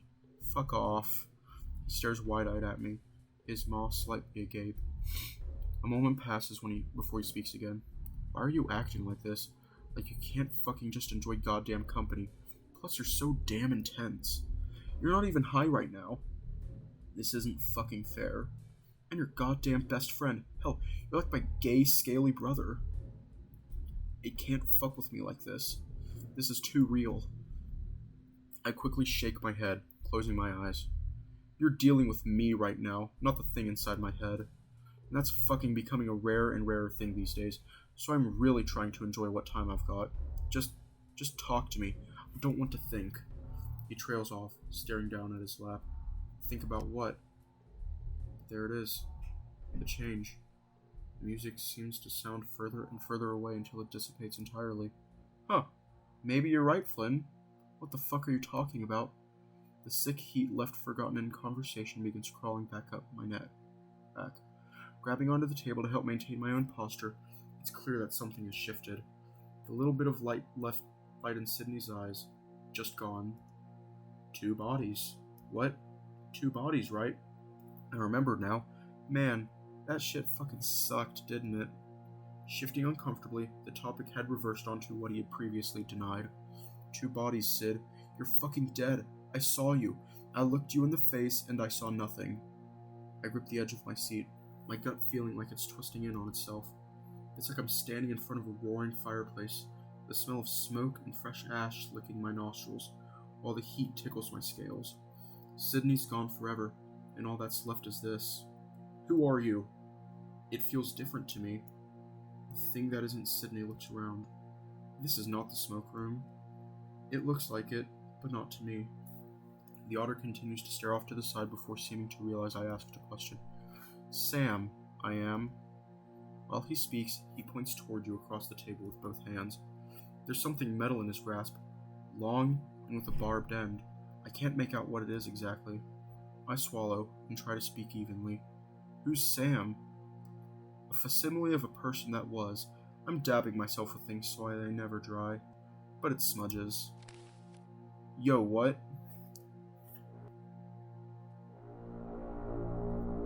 I don't like that. I don't like that. I don't like that at all.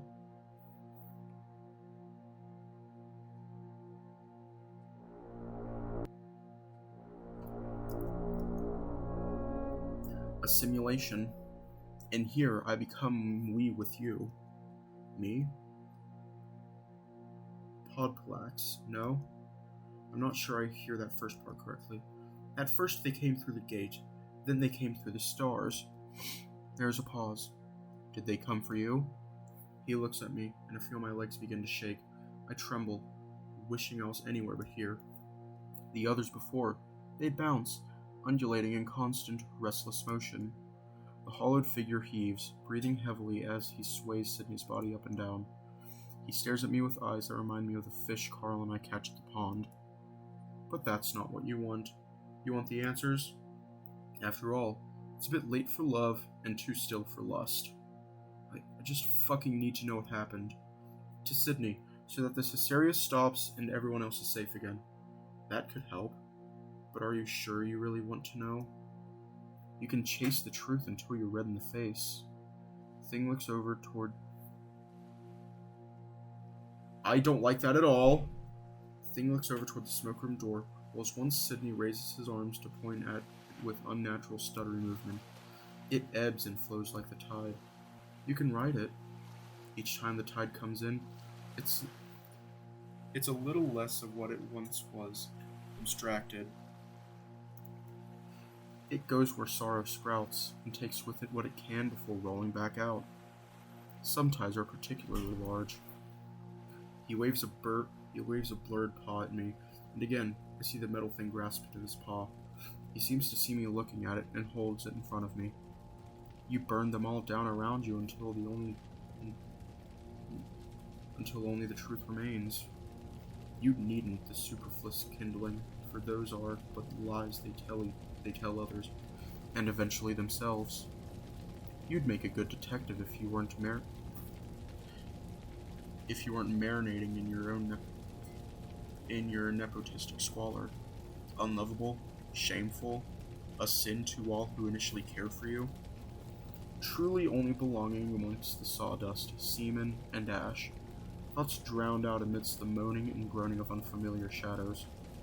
The only one who precisely knew you, who precisely loved you, ushered into the tide by those you thought fondly of, and justice denied again and again and again. He presses the barbed tip of the rod into the table. There were 6, and now there's 5. The distorted otter is looking at a thing in his grasp as he says this. It's a fire poker. I hesitate to speak, my mouth feeling dry and my forked tongue caught between my teeth. Yeah, I get it, but are you what I saw earlier in Leo's van? No. Do you know what I'm talking about? Yes, we were there. We. He keeps saying we. Well, what I just saw with Sydney, was that real? It could be, somewhere in here. He seems to be referring to the poker. I reach for it, but my hand can't quite touch the metal. It phases right through it. The hollowed thing just stares at me, watching my futile attempt. Slowly I rise to my feet. My legs are gelatin-like as I wobble some. I manage to steady myself with my tail, grasping the sticky table for support. The distorted otter just watches me, somehow looking almost eager. With no small amount of trepidation, I begin approaching the smoke-room door. The sound of crackling flames growing louder the closer I get. This has to be it. The alternative being doing nothing, which, while real damn appealing, probably wouldn't stop what's going on outside. If that's how this works, that is. I grasp the handle. Fuck me. Many have. I stop, looking back over my shoulder. The figure is leering closer now. Fuck you too. As I turn back to face the door, I swear I see the shape smile. I turn the knob and step inside. The air is absolutely electric, and I feel myself involuntarily shiver. I brace myself against the wood-sided walls, staring through the darkness. I've never seen it this empty before, and I get the sensation in my gut that something terrible happened here. Looking back, I don't think the shape followed me. I'm still here. God damn it, leave me alone! I feel my blood chill, but I keep moving.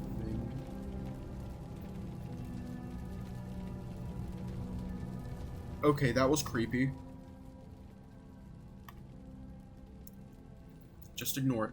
Just ignore it. Just ignore it. This version of the smoke room is impossibly large. I keep walking through the darkness, expecting to reach an end, but it doesn't happen. It just keeps looping in on itself. I don't even know what I'm supposed to be looking for. That scared the shit out of me. I hear a sharp crack, a gunshot, followed by a low cry. Someone's wailing.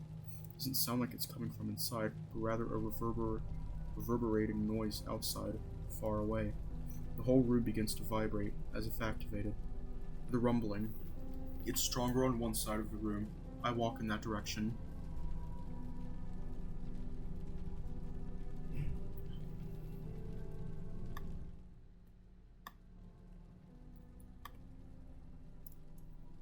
As I approach, I hear more wailing, more voices, some sounding different and rather close. Flynn? Now there's huffing and panting, sound of hooves and soft feet on a stone floor. Trying to catch up to me at the other end of the long, cavernous hallway. The rebar from before. Jesus, I'm not in the smoke room. I'm in the mines, and it's very, very hot. I feel my whole body rumble, like shock waves are bouncing my insides. Kinetic energy, electricity, like 1,000 subwoofers reverberating from the stone walls. We're here. The source. The seed. Dude! Stay back! Initially, it's like a cold shower, an icy sensation that presses against my front and washes over me like a tide. I recoil, but there's nowhere to withdraw back to. At first measure, the body is unable to discern extreme cold from extreme heat, though that time soon passes and the burning feels all too real. I can feel it seep in between the cracks of my scales and lick at the more vulnerable flesh beneath. I'm standing in fire, but I don't see it. I see nothing. I can't even tell where it's coming from. Wherever I go, the burning follows. The fabric of my clothes ripples and the seams begin to snap away. Some of it falls to the floor, while the rest clings to my body like new skin. Even the air I breathe burns, making my insides boil. This isn't in my head. This is real. I'm burning. I flail into the darkness, running now. After a while, it feels like I'm practically gliding. I hear sound and move toward it. Fucking help me, I utter, my voice raspy and light. Footsteps. There are several of them, and a bonfire. I see the silhouettes of people running, flailing about just like me. Panic everywhere. A woman, Genevieve Sanders, the mail carrier, is standing above the fire. A gun is in her hands. Salem's body is burning. And beside her is Auntie, face down with a bloody hole in the back of her head. Oh no! Oh my god, I loved her so much. No. I pinch myself, trying to wake up. I pinch so hard I feel the scale on my arm split in half, and blood that seems like it's boiling pools from it. It quickly evaporates, and all that's left is a mark of reddish-pink flesh beneath scar tissue. I look up, and she's still standing there, mouth agape, like she's frozen, but her eyes follow me in real time. She sees me, but it's like she can't act. Why? Fucking why? I receive no answer from the horrified visage. She's still holding the gun. She'll do it again. She'll do it again. I lunge, and it's like she's made of sand, flesh dissolving away beneath my claws as I touch her. And then, it's like a rope wrapped around my waist yanks me back. The wind is like sandpaper against my burning head as I fly through blurred shapes and silhouettes. What'd I do? Was that real? Oh god, Auntie! Jesus fuck, what's happening? Next thing I know, I'm in front of City Hall again. Though, everything's different. There's a crowd gathered around the large tree outside, and their clothes are all old-timey like. Men in suspenders, women in prairie blouses. Their faces are furious blurs, polygonal masses of fur and teeth that seem to exude their emotion more strongly than their distinct facial features.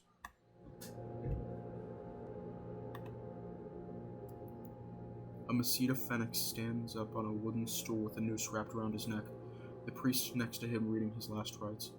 The man is so angry, so hurt. Tears like waterfalls down his matted yellow cheeks.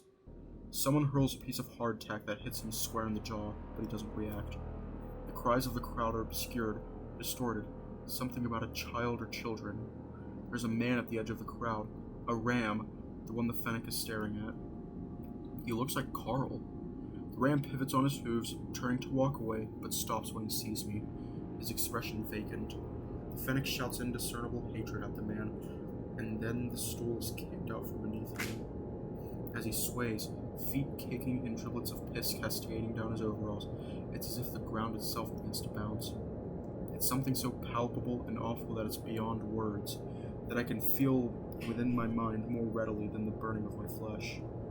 The stony faces of the mob seem completely unaware that their actions are feeding something far greater than they will ever know.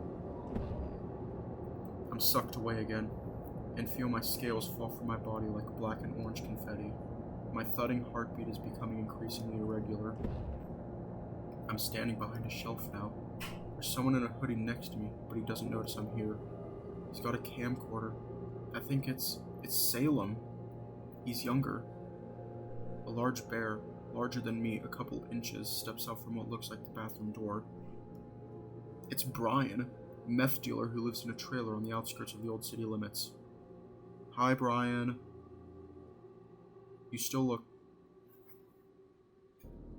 like a torturer. I see him at the smoke room sometimes. He deals there.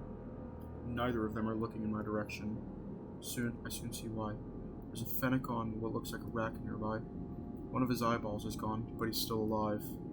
On the television behind Brian, a slideshow of grotesque images flashes by. One of the Fennec's missing eye on the smoke room counter. It looks like the place was closed, so nobody could walk in and see what they were doing. In the real world, the Fennec's words are garbled and distorted, as if coming from an old VHS. He's feigning love for the bear, asking for him to hold him tender-like instead of whatever else he has planned. The Fennec's face becomes increasingly blurry. Is that Danny? Casey? Keith? There were so many. They blur together. Salem's grinning. The reflection of his camcorder screen leaving a stark glint in his eyes. I feel myself move out from behind the shelf, beyond my own will. There's a rumbling pull in my gut. I'll be pulled away at any moment now. Okay, what should we do?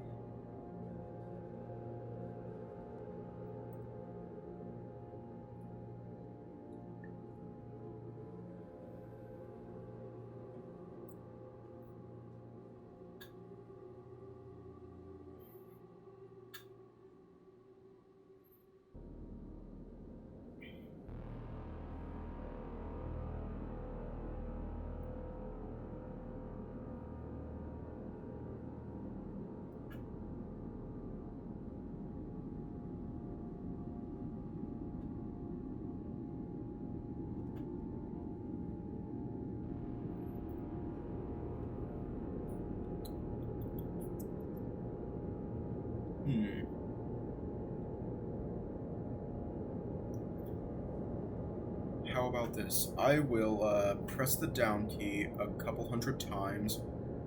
Like I'll press it and hold it.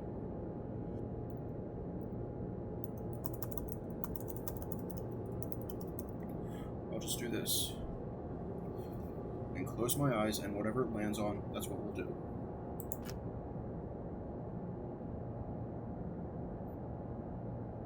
My scarred body lunges, and suddenly Salem's body no longer glint. Full circle. They're real! As I'm pulled away, I can just make out the astonished face of Brian. He looks like he's in awe, a sense of knowing underlying his fucked up features. I don't see what happens to the Fennec. I gasp into the void, the fresh blood mixing with my own. My actions no longer feel entirely of my own volition. It's like something pulling in my skull. Like back at City Hall when I condemned Chase. We make the justice we're given. I pop back in front of the familiar ram and salamander. Like all that had happened was some horrible vision. But my body feels the same, and the gaping expressions of the duo show no sign of relief. Car. I can barely make the noise with my throat the way it is. I can practically feel my vocal cords snap away as I speak, letting me only exude a guttural growl. I reach out to him, seeing the sinewy red appendage my arm has become. It sounded sus. The tunnel shakes around me.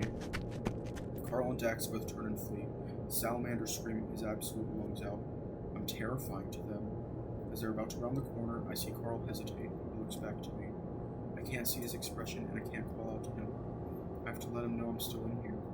With some strained effort, I turn my wrist around and close all but one of my fingers. The ram continues to stare as the rumbling increases. I'm pulled away once more. It goes on like this. At each stop, I lose more of myself, mentally and physically. Each visage that appears before me, some new unspeakable evil I haven't fathomed existing. From time to time, I'll let the thing inside my head take more and more control. Sometimes I don't have the control in the first place, when the suffering is strongest. Where Sam thrives, he drives.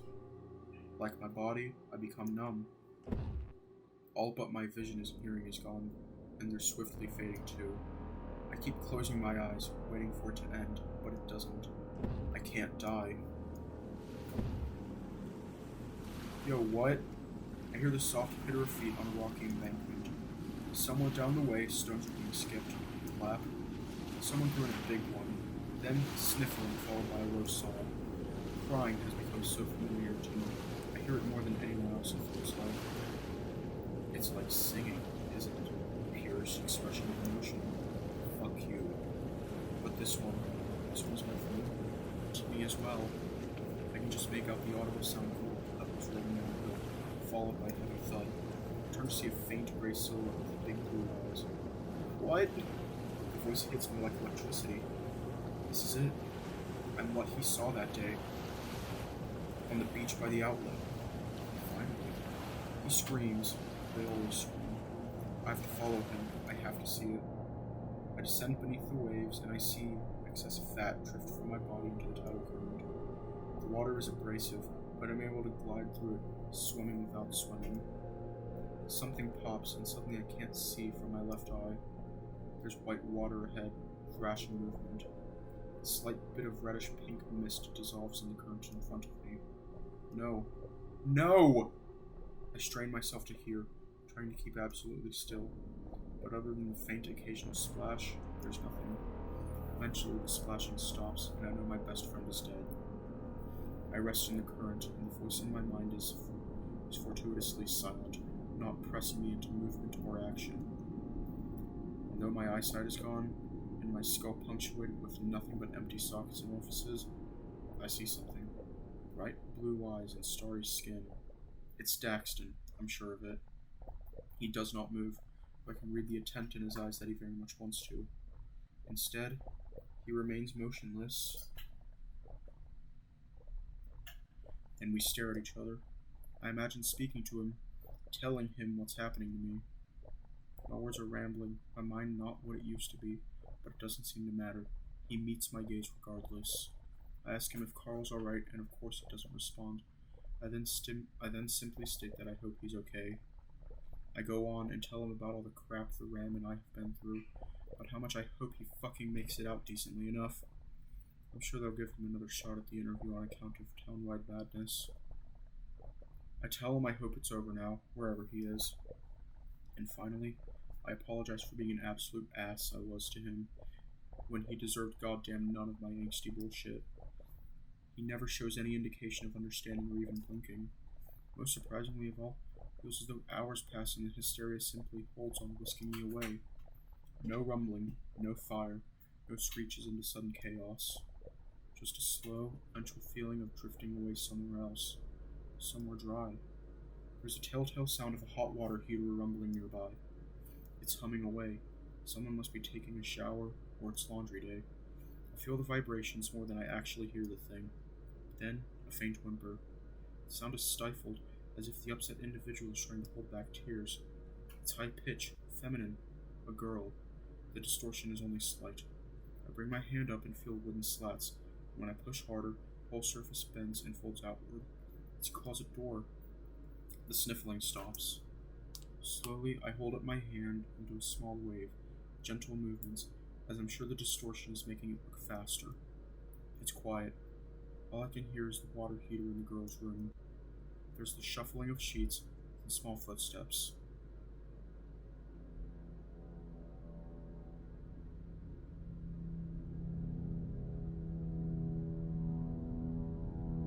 That's not creepy at all.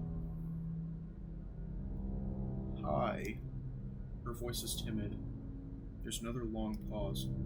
Are you real? I think for a moment, and slowly I shake my head.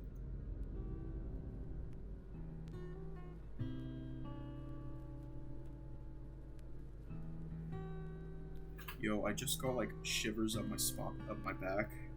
That's awful.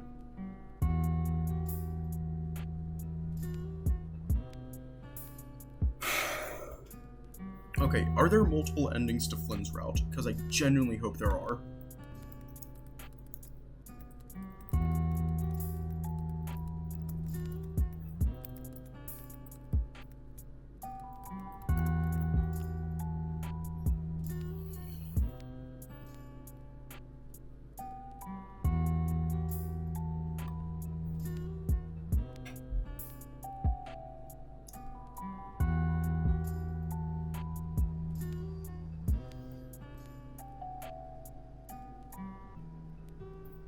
God damn it. No.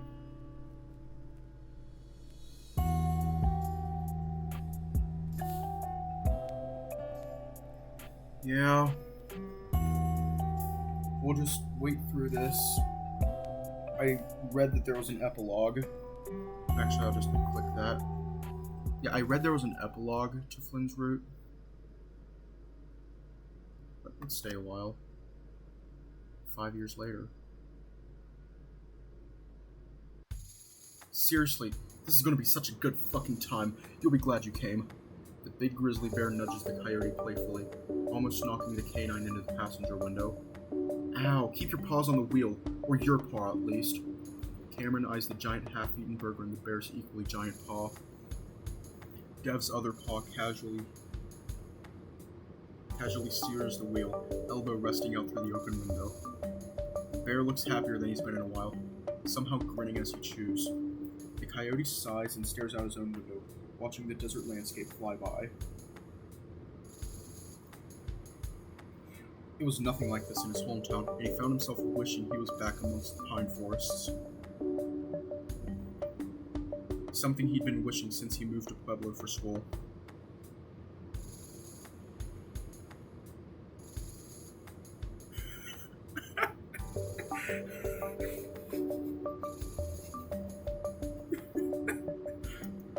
Technically, this was his natural habitat, but he found the whole place depressing somehow.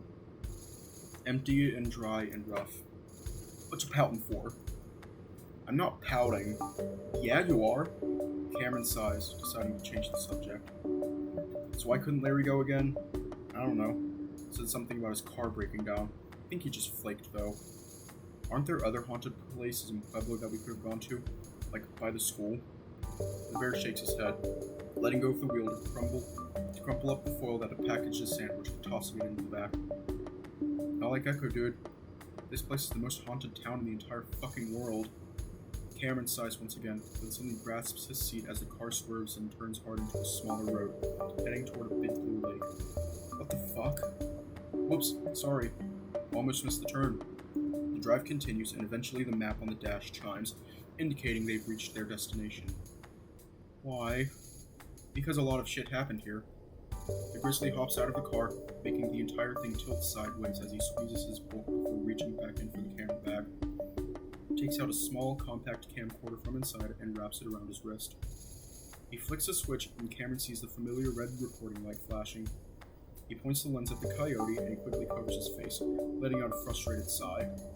I'm not the horror you're after, Dev. With that, he unbuckles and slides out of the car. The bear waits for him, reaching out a large padded paw. Cameron takes it and is immediately drawn into a tight embrace and a kiss. Coyote tenses up for a moment, then waits until Devin releases him. Can you not do that right after you eat a big greasy hamburger? Cameron makes a show of wiping his lips. Devin rolls his eyes. No pleasing you, is there? Nevertheless, the grizzly holds out his paw again and Cameron takes it, the two of them walking toward the town center. It's not a pleasant walk. Most of the infrastructure in pretty shoddy condition, overgrown in places sagebrush and dry vegetation. So where are we meeting this guy? I told you, the old civic building. Wait, you mean City Hall? Cameron recalls the late night rants with Devin over the phone, the bear regaling every last minute of the incident.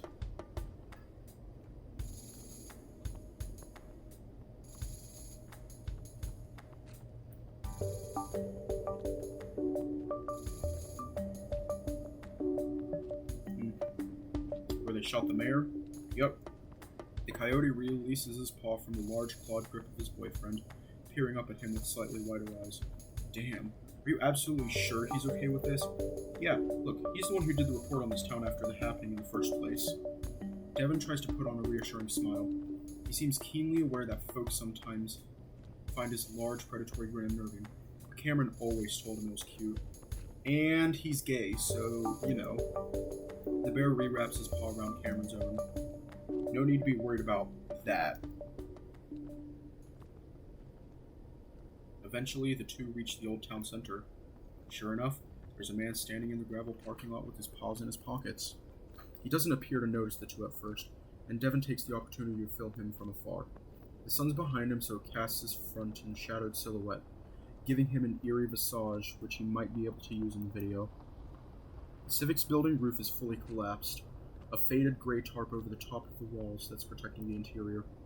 Like most of the structures they passed on the way in, a laminated notice of condemnation stamped with the county seal is posted to the front door. After about 15 seconds or so, it's fairly clear the older guy is aware of the two college kids' presence, and he cants his head in their direction.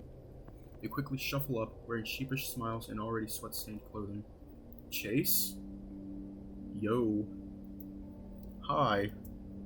The bearded otter seems to be looking at their held paw, which they quickly unclasp and shake his own in turn. He offers them a sort of melancholy smile. You two been together long? Oh, sorta. The coyote rubs the back of his neck, the bear wrapping an arm around his shoulder. Yup, a while. Must have been tough growing up in the sticks out here, for a gay guy especially. Chase lets out a little amused grunt, reaching into his pocket and withdrawing a pack of cigarettes. Yeah, I guess. My ex still lives down off Gretchen Way, you know, by the old rail yard. Devin nods. Couldn't sell his property after what happened? Well, that and some other shit that we don't really need to get into. Oh well, regardless, must have been tough being the only gay kids out here growing up. Yeah. Us and one other guy. He sniffs, looking off to the side. Y'all mind if I smoke? Oh, go ahead. Yeah, plenty of fresh air out here. I don't mind. The otter nods, sticking the cigarette between his lips and flicking his lighter. However, he doesn't bring the flame up, instead just holding it out in front of him. Seconds pass, and slowly he shifts the lighter in the direction of the old civic building. Cameron and Devin watch the otter expectantly. After everything he's been through, some oddball behavior is to be expected after all. So, I'm a big fan of your original report you did. Hell, I did my own little video on what happened when I was first starting my channel. I know. You used a lot of my footage. Devin begins looking a little nervous, laughing some, to try and lighten the mood. I credited you, of course. I'm just some haunting vlogger. You're like a professional journalist and everything. Chase finally lights a cigarette. Was a professional journalist. I got pushed out of my reporting gig with KGUA like 2 years ago now. No one liked my stuff anymore, no matter what I did. It wasn't ever as good as that piece I finished in college. Devin blinks. I'm sorry to hear that. He pauses, thinking to himself for a moment. You know, those news media companies are all fascist shit factories anyway. Dev. Without all that big billionaire funding, they'd be going the way of the dinosaurs, relegated to sports and weather for senior citizens. Chase stares blankly up at the much taller bear, unsure of how to respond to that. Devin clears his throat. And, your social media profile said you were still... I haven't updated that in a while. Ah. Chase takes a long drag from a cigarette, stopping at the first speed bump. He seems to become increasingly aware of the uneasy stares from the two college kids in front of him. Sorry. It's been a difficult few years for me. The statement from the otter makes sense, looking at him now. He's awfully haggard for someone in his mid to late 20s, his facial scruff untrimmed and the dye job looking less than stellar. Cameron can't help but think he'd be kind of cute if he cleaned himself up a bit, or perhaps he just has a thing for sad eyes. Said sad eyes were fixated upon the civic building now, Chase's lips thinning tightly around a cigarette, squeezing ash from the tip. The coyote steps up, placing a paw on the otter's shoulder. Hey, it's alright. We don't want to put any pressure on you. Right, Dev? Right. Devin sounds genuinely supportive. Chase can see why Cameron might be so taken with him. It would be nice to have something like that again, and he finds himself relishing the paw on his shoulder. He didn't realize he was so touch-starved. Still, Chase can't help but avoid their reassuring gazes, the otter rubbing at the old spider bite mark on his neck. Let's begin, shall we? The trio began to head northward, past the burnt-out newer buildings that went up in smoke during the hysteria. Devin finds an odd-looking globe, broken in the middle of the road. Cameron offers to carry it with them, though Devin seems rather adamant about not looting anything. Chase doesn't appear to care either way. Eventually, they arrive on the outskirts of the nearby, warning signs posted damn near everywhere. It looks like barbed wire fence had started being erected along the main entrance, though Chase mentions that the county gave up on trying to fully enclose it a couple months ago after folk kept cutting through it. So, there's more than one entrance to the mine here. They're all barred off for now. I mean, the main entrance was locked up tight even before the crap show 5 years ago. Devin sets up his tripod, pointing it toward the black void between the rocks. This is where they found the bodies? Chase shakes his head. That was off the side entrance in the A level. This is the main entrance. It goes all the way from A to F level. How deep is that? It depends. The deepest shaft goes down 1,900 feet. Jeez. Chase holds up his hand, gesturing behind him.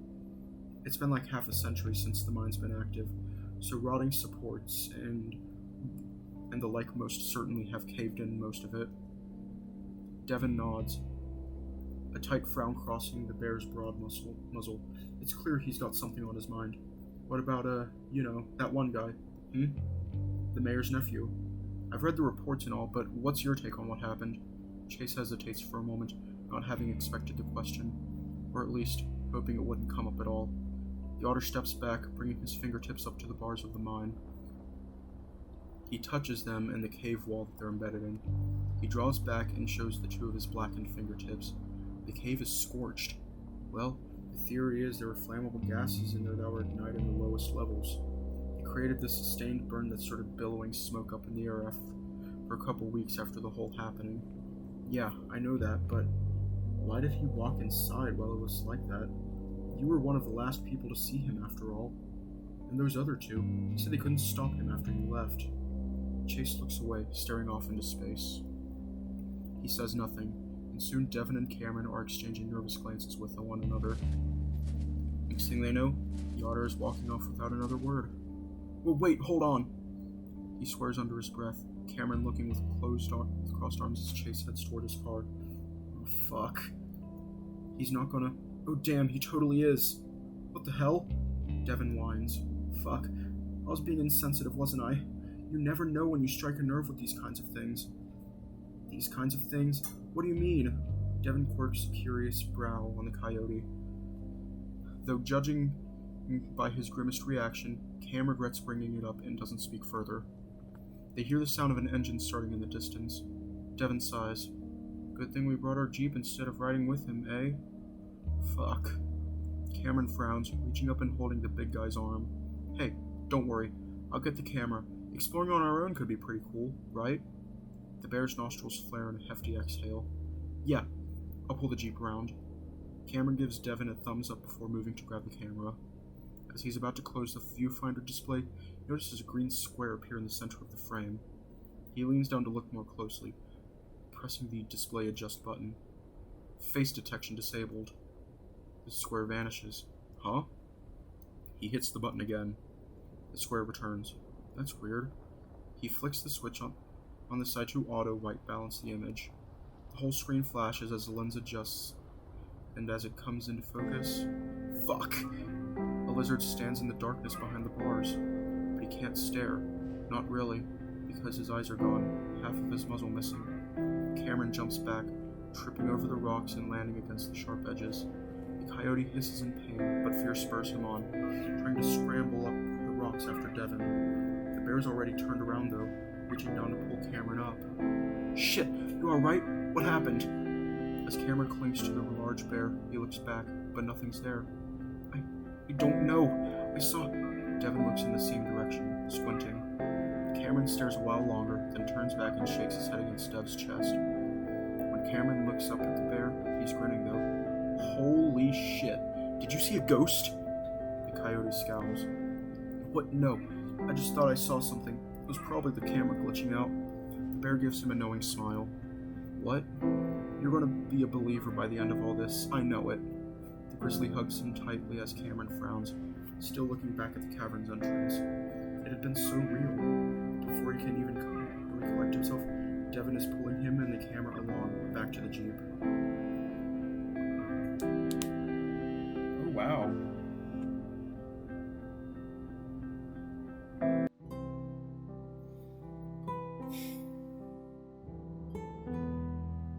Okay.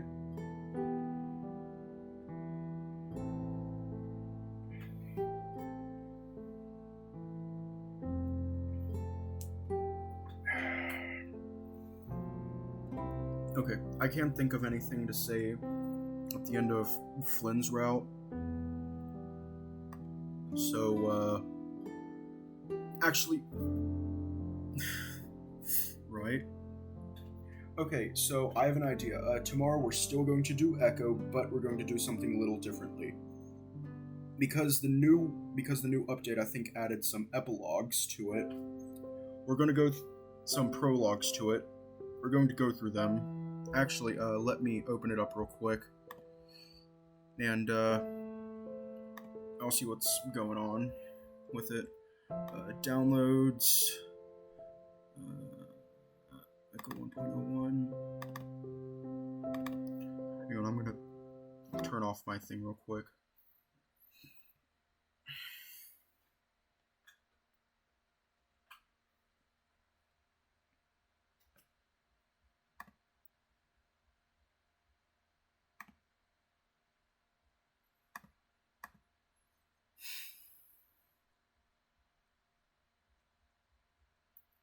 Actually, let me close this one.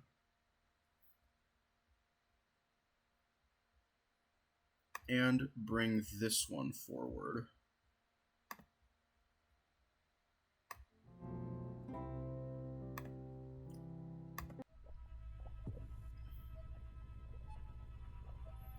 Okay, I see Carl there.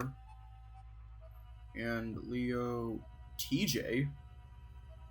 You know what happens if I click on one of them? What the... Oh shit, this is interesting. Okay, I'm going to click on Carl real quick. Okay, I cannot click on Carl.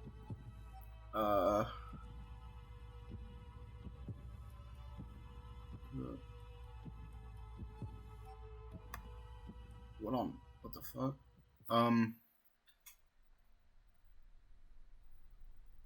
January 2010.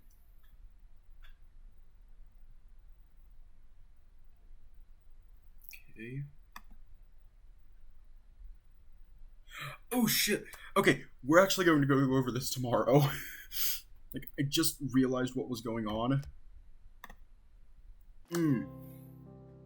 So yeah, stay safe and have a good night.